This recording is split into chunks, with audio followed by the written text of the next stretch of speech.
គ្រប់ជំរាបសួរដល់បងប្អូនទាំងអស់គ្នាដែលជាអតិថិជននៃហាង Smart Robot Shop ពីខេត្តអស់ទាំងចាស់ទាំងថ្មីដែលកំពុងតាមដាននៅវីដេអូនៃការធ្វើ unboxing ក៏ដូចជារបៀបនៃការប្រើប្រាស់នៃប្រភេទ drone i5 Pro drone ទាំងអស់គ្នា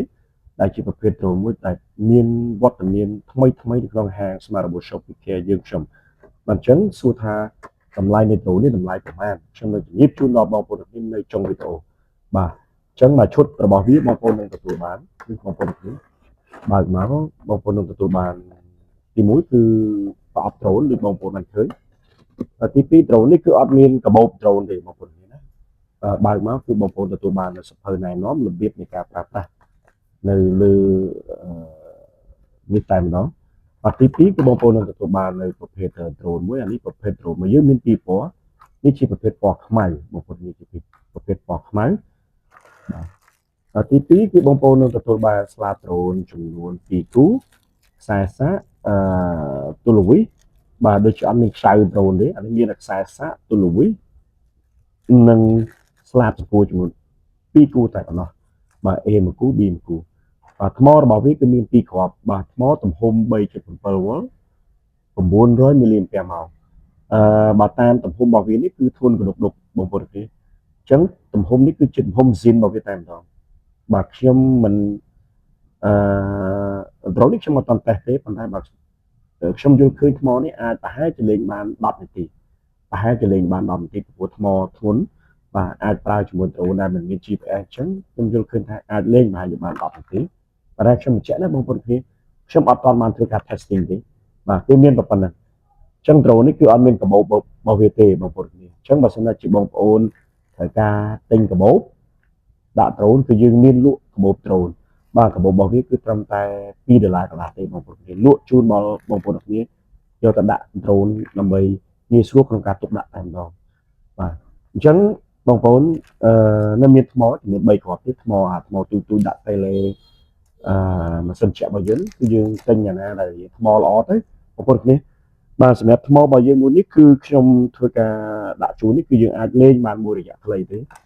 បាទថ្មចំនួន3កូនគឺខ្ញុំដាក់ចូល tele remote control តែម្ដងបាទខ្ញុំដាក់ចូលតែម្ដងអូខេ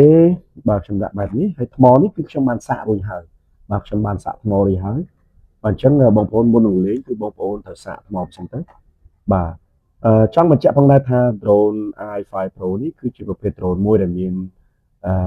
sensor ការពារបុកប៉ះនេះបងប្អូនមាន sensor ការពារបុកប៉ះរបស់វាមិននៅខាងលើទេបាទវាមាន4ទិសនេះនៅខាងក្រោមនេះវិញបាទវានៅខាងក្រោមនេះវិញចំនួន4ទិសហើយកាមេរ៉ារបស់វានៅខាងក្រោមនេះមួយទៀតបាទអានេះគឺជា sensor ទប់លំនឹងបាទទប់លំនឹង sensor ទប់លំនឹងបាទកាមេរ៉ាមុខរបស់វាគឺជាប្រភេទកាមេរ៉ាមួយដែលយើងអាចសេរីចុះឡើងតាម tele remote control របស់យើងបានប្រើប្រាស់នៅ motor ធំឬក៏គេហៅថា motor ដែកឬក៏ motor brushless បាទរយៈកម្ពស់នៃ drone ដែលមិនមាន GPS នេះគឺខ្ញុំត្រឹមតែណែនាំជូនដល់បងប្អូនគ្នាលេងដោយការទទួលខុសត្រូវហោះអត់ខ្ពស់ទេបងប្អូនគ្នាហោះអត់ខ្ពស់លើសពី20ម៉ែត្រទេចម្ងាយខ្ញុំណែនាំថាមិនអោយលេងលើសពី80ម៉ែត្រទេបើបងប្អូនចង់លេងឲ្យបានយូរលេងសម្រាប់ក្នុងការរៀនលេងបងប្អូនចាំបាច់អីត្រូវមកហោះលើសពី10ម៉ែត្រ20ម៉ែត្រចម្ងាយលើសពី50 60 70ម៉ែត្រ100ម៉ែត្របងប្អូនអត់ត្រូវការចាំបាច់មកហោះឆ្ងាយពេកទេអ្វីដែលបងប្អូនត្រូវការលេងសម្រាប់ drone ដែលយើងរៀនលេងគឺរៀនលេងយ៉ាងម៉េចធ្វើឲ្យ drone លេងឲ្យបានយូរបាទលេងឲ្យបានយូរហើយខ្ញុំជាអ្នកលក់ខ្ញុំចង់ឃើញបងប្អូនលេងទៅមិនមែនលេងបានតែ1ម៉ោង2ម៉ោងហើយបាន feedback មកវិញថាបងឲ្យ drone របស់ខ្ញុំរត់ចោលខ្ញុំបាត់ខ្ញុំអត់សប្បាយចិត្តទេនៅពេលដែលបងប្អូនប្រាប់ខ្ញុំថា drone របស់បងប្អូនរត់ចោលបាត់ដោយសារតែបងប្អូនអត់ដឹងថា drone នេះវាមានសមត្ថភាពហោះបានប៉ុណ្ណាកម្ពស់ប៉ុណ្ណាបាទចម្ងាយបានប៉ុណ្ណាអញ្ចឹងដើម្បីរៀនលេង drone សម្រាប់ drone ដែលយើងរៀនលេងហើយមិនមាន GPS បងប្អូនលេងដោយការទទួលខុសត្រូវ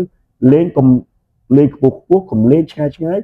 លេងឲ្យថ្នឹកដៃសិនបងប្អូនលេងឲ្យថ្នឹកដៃថាទៅមុខទៅក្រោយឆ្វេងស្ដាំបង្វិល drone អីមិនរៀនឲ្យយល់អំពីការងារនេះសិនចាំយើងសាកបន្ថយបាទចាំយើងសាកបន្ថយដែរខ្ញុំចង់មើលថាអ្នកលក់គាត់ថា drone នឹងហោះបានប៉ុណ្ណេះទេជំរឿខ្ញុំហោះមើលតើអាចហោះបានលឿននឹងអត់បាទអានោះបងប្អូនអាចតេស្តបាននៅពេលដែលបងប្អូនថ្នឹកដៃបាទបងប្អូនថ្នឹកដៃលេងបាន2ថ្ងៃទៅចាំតេស្តបែបហ្នឹងបាទអត់ទាន់លេងស្អីបន្តិចផងបងប្អូនស្រាប់យកទៅតេស្តលេងមកហោះមកខ្ពស់មកឆ្ងាយហោះទាំងដែល drone ហ្នឹងហោះកំពុងតែមានខ្យល់ខ្លាំងទៀត បាទអញ្ចឹងខ្ញុំនឹងបើកដ្រូនបងប្អូននេះអញ្ចឹងរបៀបនៃការប្រើប្រាស់នៃដ្រូននេះខ្ញុំនឹងជំរាបជូនទាំងស្រុងតែម្ដងនៅក្នុងវីដេអូមួយនេះបាទដំបូងបងប្អូនបើកដ្រូននេះមកបាទនៅពេលដែលបើកដ្រូនគឺ tele របស់យើងនេះខ្ញុំបើក tele បាទអញ្ចឹងដើម្បីឲ្យ drone និង tele connect គ្នាបានគឺបងប្អូនធ្វើការរុញដៃខាងឆ្វេងនេះបាទបងប្អូនរុញទៅលើមួយរុញមកក្រោមមួយនោះ drone របស់យើងនិង tele គឺបានជាប់គ្នានៅពេលដែល drone និង tele ជាប់គ្នាគឺភ្លើងក្រោយអត់ញាក់ទេភ្លើងតាមដៃគឺអត់ញាក់ព្រឹបទេបងប្អូននេះអញ្ចឹងខ្ញុំទុកវិញអញ្ចឹងខ្ញុំនឹងជំរាបជូនដល់បងប្អូនគ្នាមុខងារមួយចំនួនធំនៅលើ tele remote control នេះបាទនេះគឺជាមុខងារមួយមុខងារ sensor ការពារបុកប៉ះបងប្អូនមុខងារ sensor ការពារបុកប៉ះនៅពេលដែលបងប្អូនចុចមុខងារហ្នឹងទៅគឺ drone របស់បងប្អូននៅពេលដែលយើងហោះគឺវាអាចការពារបុកប៉ះបានមួយចំនួនពាក្យតែមួយចំនួនមិនមែនមានន័យថាបងប្អូនអាចការពារបានទាំងស្រុងទេណាកុំច្រឡំបងប្អូនគ្នា sensor របស់វានេះគឺវាចាប់បានខ្លីមែនទែនមកវាចាប់បានខ្លីមែនទែនហើយជាពិសេសនៅពេលដែលយើងបញ្ជាតិចវាអាចចាប់បានប៉ុន្តែបើបងប្អូនបញ្ជាលឿនបញ្ជាខ្លាំងគឺចាប់អត់បានប្រាំងអត់ស៊ីទេបងប្អូនគ្នាប្រាំងអត់ស៊ីទេ sensor អត់ detect លឿនពេកនោះទេអញ្ចឹងបុកនៅតែបុកចឹងបាទអញ្ចឹងសំខាន់យើងជាអ្នកបញ្ជាទេបងប្អូនគ្នាបើយើងបញ្ជាកុំលឿនទៅវិធីបាទ drone នេះលេងបានយូរបើបងប្អូនលេងកំតិចអាហ្នឹងគឺ drone គុំថាតាម1ម៉ោងតែ2នាទីក៏ខ្ទេចដែរបងប្អូនគ្នាបាទតែ2នាទីក៏ខ្ទេចដែរបាទអញ្ចឹងខ្ញុំបញ្ជាក់នេះអានេះ sensor ការពារបុកប៉ះខ្ញុំចុចផ្ដាច់វិញបាទកន្លែងនេះមុខងារនេះគឺមុខងារអូតូហោះនិងអូតូចុះចតបាទអូតូហោះនិងអូតូចុះចតឥឡូវឧទាហរណ៍ខ្ញុំបាន connect រៀង drone ទៅលើបើខ្ញុំចុចមួយប៉ាច់គឺ drone នេះវានឹងហោះឡើងលើតែម្ដងក្នុងរយៈកម្ពស់1ម៉ែត្រកន្លះហើយបន្តមកទៀតបងប្អូនសេរីស្រង់ខ្ពស់ទាបអីតាម joystick ខាងឆ្វេងនេះបាទខ្ញុំចុចមួយវិញគឺ drone នឹងវានឹងចុះចតអូតូរហូតដល់ដីតែម្ដងបាទរហូតដល់ដីតែម្ដងហើយមុខងារនេះកន្លែងនេះមានសញ្ញាព្រួញកោងឡើងលើនេះគឺលបឿនបងប្អូនចុចមួយលបឿនទី2បងប្អូនចុចមួយទៀតគឺលបឿនទី3បងប្អូនចុចមួយទៀតលបឿនទី1វិញអញ្ចឹងសម្រាប់បងប្អូនលេងនៅខាងក្រៅខ្ញុំសូមណែនាំថាបើលេងនៅខាងក្រៅហើយលេងក្នុងបរិយាកាសរៀងខ្យល់ណែនាំឲ្យបងប្អូនលេងលបឿនទី2ឬលបឿនទី3យកតែម្ដងទៅសុខចិត្តឲ្យថ្មវារៀងស៊ីបន្តិចក៏ស៊ីចុះប៉ុន្តែធ្វើយ៉ាងម៉េចនៅពេលដែលបងប្អូនទាញ drone មកវិញវាងាយនឹងទាញបាននៅពេលដែលយើងលេងប្រជះខ្យល់បាទឬក៏បើបងប្អូនគិតថាលេងនៅពេលខ្យល់ខ្លាំងយើងចង់សាកណាថាកម្លាំងនៃ drone វាអាចហោះបានប៉ុណ្ណាសាកទៅបាទប៉ុន្តែបើសិនជា drone វាទៅដោយតាមខ្យល់ហោះតាមខ្យល់កុំបន្ទើសអ្នកលក់បងប្អូនមានបាទអញ្ចឹងមុខងារមួយទៀតនេះគឺបើបងប្អូនចុចជាប់វានឹងបិទភ្លើងនៃ drone វាចុចជាប់នេះឃើញទេគេបិទភ្លើងតាមដៃវាបងប្អូននេះបិទទាំងខាងក្នុងបិទទាំងខាងដៃអញ្ចឹងបើខ្ញុំចង់បើកភ្លើងវិញខ្ញុំចុចឲ្យជាប់វិញបាទចុចតាមដៃភ្លើងនៅខាងក្នុងខាងលើនេះទៀត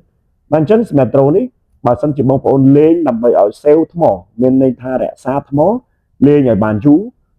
លេងពេលថ្ងៃចាំបាច់ត្រូវបើកភ្លើងមែនទេបងប្អូនទាំងគ្នាបាទអត់ចាំបាច់ត្រូវបើកភ្លើងទេអញ្ចឹងយើងបិទភ្លើងទៅលេងពេលថ្ងៃចុចជាប់មកបិទភ្លើងដល់ពេលដែលបងប្អូនលេងបិទភ្លើងថ្មមួយគ្រាប់ហ្នឹងអាចលេងបានយូរជាងហ្នឹងលេងបានយូរជាងធម្មតាបាទលេងបានយូរជាងធម្មតាបាទយើងចង់លេងពេលយប់យើងបើកភ្លើងវិញមកនេះបើកភ្លើងបងប្អូននេះបាទហើយមុខងារនេះម្ដុំនេះជាមុខងារដើម្បីរក្សានៅលំនឹងនៃ drone បាទរក្សានៅលំនឹងនៃ drone ជាធម្មតា drone របស់យើងជួនកាល drone វា error វាស៊ីតែស្ដាំទេបាទវាស៊ីតែស្ដាំបងប្អូនចុចឆ្វេងបាទបងប្អូនចុចឆ្វេងដើម្បីកាត់បាទដើម្បីឥឡូវពីពងស៊ីចុចឆ្វេងឯងខ្ញុំចុចខាងស្ដាំវិញខ្ញុំចុចនេះដល់ពេលខ្ញុំចុចខាងស្ដាំដាច់មានន័យថា drone ហ្នឹងគឺវាឈប់ស៊ីឆ្វេងឯងបាទមានន័យថាវាស្ថិតនៅក្នុងកម្រិត normal វិញឥឡូវឧទាហរណ៍ខ្ញុំចង់ឲ្យ drone នេះវាស៊ីតែស្ដាំទេខ្ញុំចុចស្ដាំមកបាទចុចពីរដងអញ្ចឹងគឺ drone ស៊ីតែស្ដាំលឿនតែម្ដងវារេទៅស្ដាំលឿនតែម្ដងបាទខ្ញុំចុចដាច់ស្ដាំវិញ1 2ឃើញបងប្អូនខ្ញុំចុចដាច់ស្ដាំវិញចឹងមានន័យថា drone ហ្នឹងវាឈប់ស៊ីស្ដាំទៀតអញ្ចឹងវាហោះធម្មតាឡើងវិញបាទខ្ញុំចង់ឲ្យ drone ហ្នឹងទៅតែមុខទេស៊ីតែមុខទេខ្ញុំចុច1គឺ drone ទៅមុខវឹងតែម្ដងបាទខ្ញុំចុចមួយទៀតកាន់តែលឿនបាទនៅពេលខ្ញុំចង់ផ្ដាច់វិញខ្ញុំត្រូវចុចបកក្រោយ2វិញ1 2បាទបងប្អូនចុចឲ្យស៊ីខាងណាលឿន1 2បងប្អូនទៅចុចផ្ដាច់1 2វិញបាទហ្នឹងទៅចាំណាបងប្អូននេះអញ្ចឹងអាប្រមាណនេះគឺដើម្បីទប់លំនឹងនៃ drone ទេបាទពេលអាកន្លែងនេះ360 degree នេះគឺដើម្បីឲ្យ drone យើងរលាត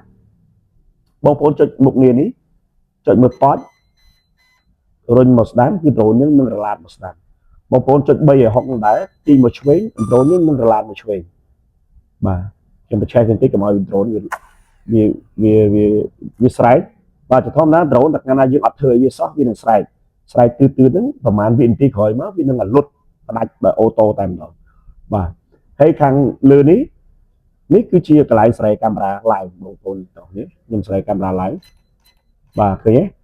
បាទនេះខ្ញុំស្រែកកាមេរ៉ាចុះបាទខ្ញុំស្រែកកាមេរ៉ាចុះបាទអញ្ចឹងស្រែកកាមេរ៉ាឡើងចុះគឺនៅទីនេះបាទខ្ញុំបញ្ជាក់ម្ដងទៀតស្រែកកាមេរ៉ាចុះកាមេរ៉ាឡើងរឡាតអានេះដើម្បីទប់លំនឹងបាទប្រើលបឿនបិទភ្លើងនៅទីនេះដូចគ្នាហោះឡើងអូតូចុះចតអូតូហើយកន្លែងនេះគឺ sensor ការពារបុកប៉ះបាទអញ្ចឹងខ្លីៗគឺសម្រាប់មុខងារទៅលើចំណុចទាំងប្រមាណនេះគឺអស់តំណឹង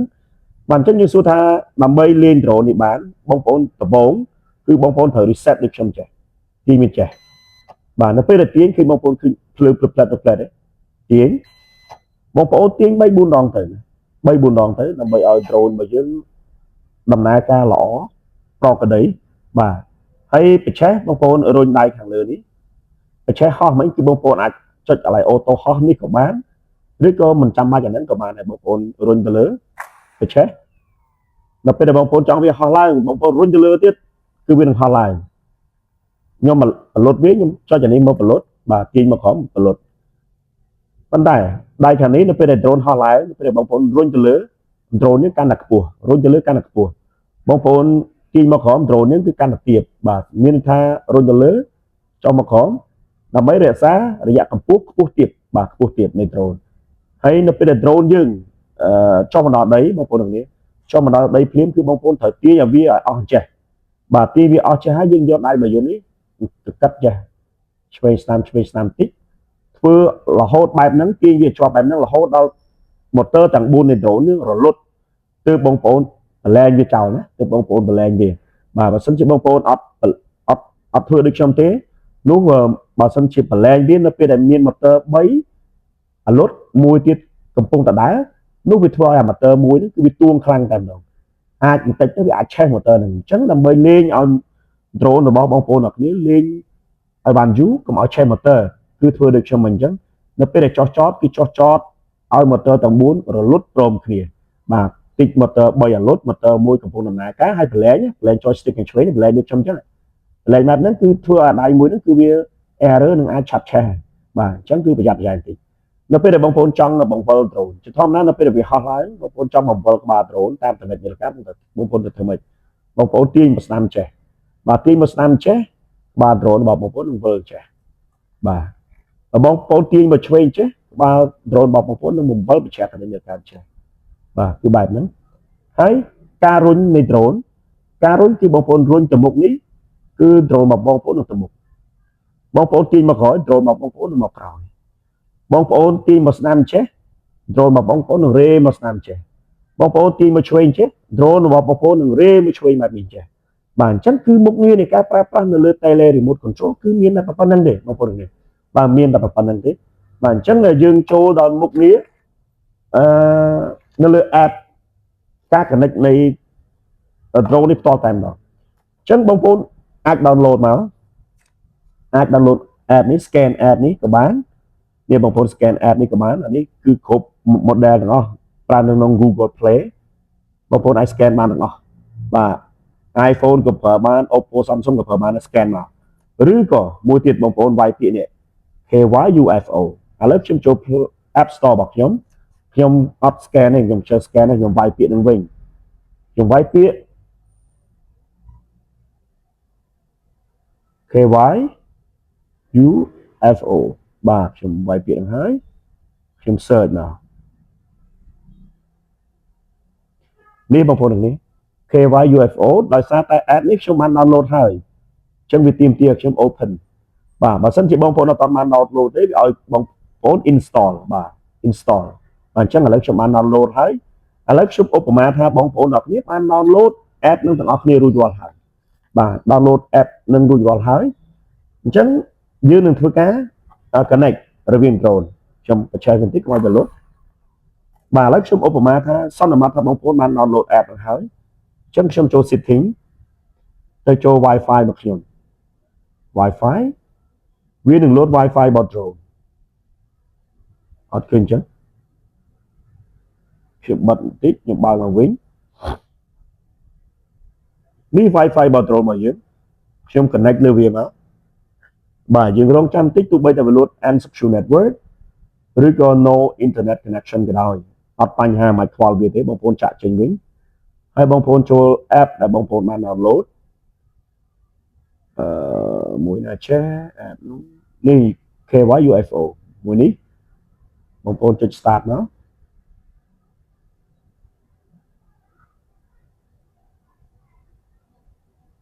អត់ជាប់បើខ្ញុំសុំ restart វិញតិចសិនវាអាចមកពីយើងអត់ restart វា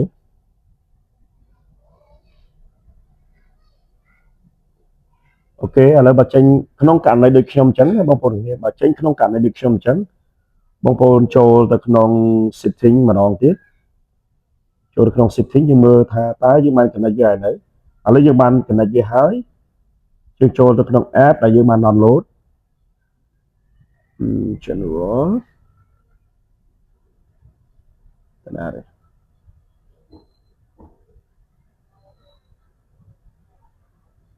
យើងចូល accessory ចូល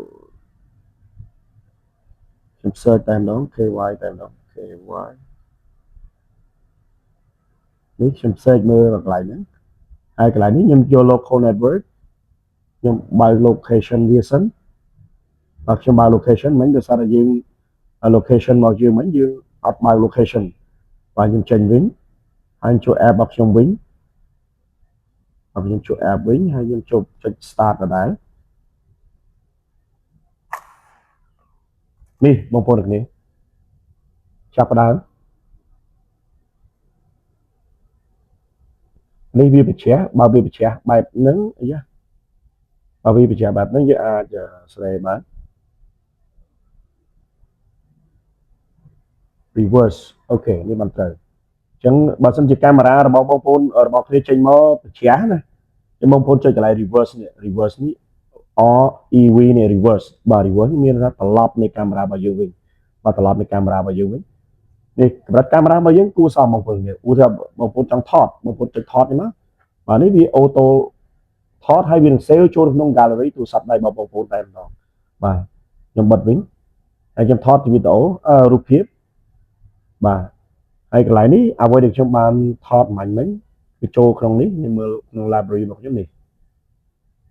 ថតមិញអានេះគឺខ្ញុំមើលនៅក្នុង app ប៉ុន្តែក៏វាមាននៅក្នុង gallery ទូរស័ព្ទដៃរបស់យើងដែរដោយសារតែយើងថតទៅវា auto save ចូលតែម្ដងហើយកន្លែងនេះដែលយើងឃើញសញ្ញាព្រួយនេះគឺយើងត្រឡប់កាមេរ៉ាយើងប្រើកាមេរ៉ាខាងក្រោមវិញបាទប្រើកាមេរ៉ាខាងក្រោមណាបងប្អូននេះខ្ញុំប្រើកាមេរ៉ាខាងក្រោមបាទខ្ញុំចុចមកវិញគឺប្រើកាមេរ៉ាមុខវិញបាទហើយឥឡូវ MV នេះគឺបងប្អូនអាចពិនិត្យមើលតិចជាប្រភេទដែលបងប្អូនអាចដាក់បទភ្លេងបទអីទៅតាម background នៃរូបភាពដែលយើងបានថតណាបាទតម្រង់ឬក៏ frame ផ្សេងបាទនេះ frame ផ្សេងគឺបងប្អូនអាច select បានណាអាច select បានមើលតាមហ្នឹងបាទហើយខ្ញុំ back វាមកវិញហើយខ្ញុំចូលកន្លែងនេះវាមាន zoom in zoom out ទៀតបងប្អូន zoom in zoom out ទៅលើវីដេអូដែលយើងថតទេបាទពាក់ព័ន្ធជាមួយនឹង hand gesture ផ្សេងលើកដៃពីរឲ្យវាថតអូតូនេះពួកនេះអត់មាន smart ដល់ប៉ុណ្្នឹងទេបងប្អូននេះគាត់តែវាមានមុខងារនឹងទេប៉ុន្តែវាអត់ smart ចឹងទេបាទវាអត់ smart ទេនេះមុខងារនេះក៏អត់មានដែរនេះក៏អត់មានដែរអញ្ចឹងមុខងារនេះគឺគ្រាន់តែមុខងារដែលវាដាក់ចោលនៅក្នុង app នេះទេគ្រាន់តែមុខងារដែលវាអាចប្រើបានគឺមានតែមួយចំនួនទេបងប្អូននេះបាទអញ្ចឹងជាក់ស្ដែងគឺបងប្អូនរៀនប្រើដោយខ្លួនឯងបាទហើយដល់ like មួយទីនេះឧទាហរណ៍ថាបងប្អូនរបស់គ្នាខូច tele ឬក៏ tele ខូចឬក៏យើងអត់ចង់ប្រើ tele យើងអាចប្រើនៅក្នុងនេះបានបញ្ជាតាមទូរស័ព្ទដៃក៏បានដែរនេះបងប្អូនដល់ពេលខ្ញុំចុចកន្លែងយន្តហោះនេះណាចុចបើកបិទបើកកន្លែងយន្តហោះនេះឧទាហរណ៍ខ្ញុំចង់បញ្ជាគេប៉ុន្តែខ្ញុំណែនាំថាសូមបងប្អូនមិនប្រើទៅតាមទូរស័ព្ទដៃទេពីព្រោះទូរស័ព្ទដៃការបញ្ជូនសញ្ញាពី drone មកទូរស័ព្ទដៃគឺវាអត់សូវល្អទេដោយសារតែវាការបញ្ជូននេះគឺតាមរយៈ Wi-Fi បាទ Wi-Fi ឬក៏ Bluetooth ហ្នឹងហើយបើយើងនិយាយទូរស័ព្ទបាញ់ទូរស័ព្ទនឹងទូរស័ព្ទគឺ Bluetooth ប្រែពី drone មកទូរស័ព្ទគេហៅថា Wi-Fi បើយើងទៅ connect Wi-Fi drone ទូរស័ព្ទអញ្ចឹង ការ connect Wi-Fi ឬក៏ Bluetooth ពី drone មកទូរស័ព្ទនេះគឺសេវាអត់សូវល្អទេអញ្ចឹងយល់ល្អគឺបងប្អូនប្រើ remote control គឺជាជម្រើសល្អជាងបាទអញ្ចឹងសម្រាប់វីដេអូរបស់ខ្ញុំថ្ងៃនេះគឺរបៀបនៃការប្រើប្រាស់នៅ drone i5 Pro គឺមានប៉ុណ្ណឹងបាទនិយាយពីតម្លៃនៃ drone នេះមកឈុតរបស់វាមិញបងប្អូនមាន accessory ប៉ុណ្ណឹងតែមាន accessory ប៉ុណ្ណឹងមានថ្ម2 drone tele ថ្ម tele ខ្សែសាកទូលវិសអីផ្សេងៗហ្នឹងគឺមួយឈុតរបស់វានេះគឺតម្លៃបងប្អូនគ្នា$25តែប៉ុណ្ណោះសេវាដឹកគិតផ្សេងបងប្អូនគ្នាសេវាដឹកគិតផ្សេងច្បាស់ទាំងអស់គ្នាតែម្ដងបាទអញ្ចឹងក៏សូមអរគុណច្រើនបងប្អូនទាំងគ្នាដែលជាអតិថិជននៃហាង Smart Robot Shopee របស់យើងដែលតែងតែជួយគ្រប់គ្រងផលិតផលដែលមានដូចជា drone RC Racing Boat RC Car ឬក៏កូនគ្រឿងចក្រផ្សេងៗដែលមានវត្តមាននៅក្នុងហាងរបស់យើងក៏សូមអរគុណជំរាបលាបងប្អូនទាំងគ្នាដែលតែងតែជួយគ្រប់គ្រងតាំងពីដើមរហូតដល់ពេលបច្ចុប្បន្នបាទក៏សូមអរគុណច្រើន